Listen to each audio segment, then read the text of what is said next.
want you to bring the knees back together. Sit the feet down and lift the arms forward and up.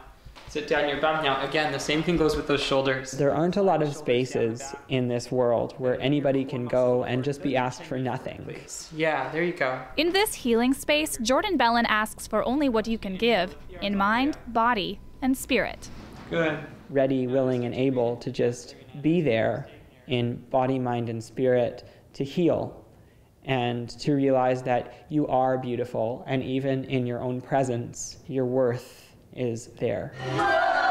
What's present here is the Dragon Art Collective, an eclectic mix of sound, art, and movement therapy practitioners. First timers, maybe we'll just go, you know, but the people who have been coming more and more, they get right into it, and it can get really tribal and loud in my classes sometimes. This practice is NIA, which stands for Neuromuscular Integrative Action. It aims to connect mind, body, spirit, and emotion in a variety of movements. We use Tai Chi, which will be the slow, grounded, lots of breath. We use Aikido, which is a lot about harmonizing space and lots of circles in space. We use Taekwondo, which is the explosive part. And then the dancing arts, jazz, modern dance. It also integrates a number of philosophies to help its participants dance through life. Any movement can be viewed as a dance. So anytime I'm moving or walking down the street, I'm like, I'm dancing through my life. And it brings more joy, like right away into the body. Living meditation is anytime I stop, or maybe I'm sitting in my car waiting for a light. Okay, just meditate, just feel the sensation of what's not moving.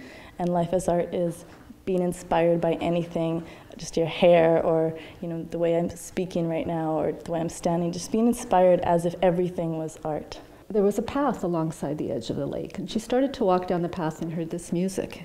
Very faintly at first, and then it got louder, and as she got closer to the music, a handsome young prince stepped out into the path. Also happening in this space is art therapy. These school guidance counselors are discovering new ways of connecting with themselves and also with the children they work with every day. When you work with children and you allow them to be creative, they're not so inhibited about what they're talking about. You might be talking about something that's difficult, but when you put it into a metaphor, it kind of shifts it. It becomes a lot richer, a lot more dynamic, and you feel less defensive about your own stories. Darci Adams is passionate about bringing more art into the school system. From a practical level, she says it builds better entrepreneurs.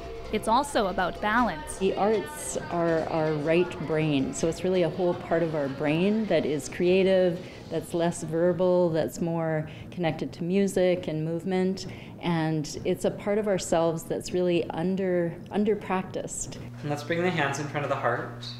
And I just want you to start to roll the shoulders up and back and down. For Bellan, he hopes this will be a place of refuge back and down. For people going through major life challenges. He experienced his own when his life as a world traveler and yoga instructor was interrupted by mental illness. Hitting rock bottom, taking me into the deepest depression I've ever imagined, took me into a place where I really came home and had no self-esteem, no self-worth, no sense of self-love, no inner peace, and just really didn't want to be alive very much anymore.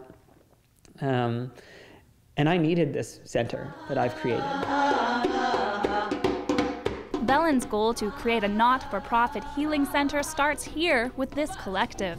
For more information on programming or to volunteer, go to unitedfriendshipcenter.org. For Go Winnipeg, I'm Kim Kasher.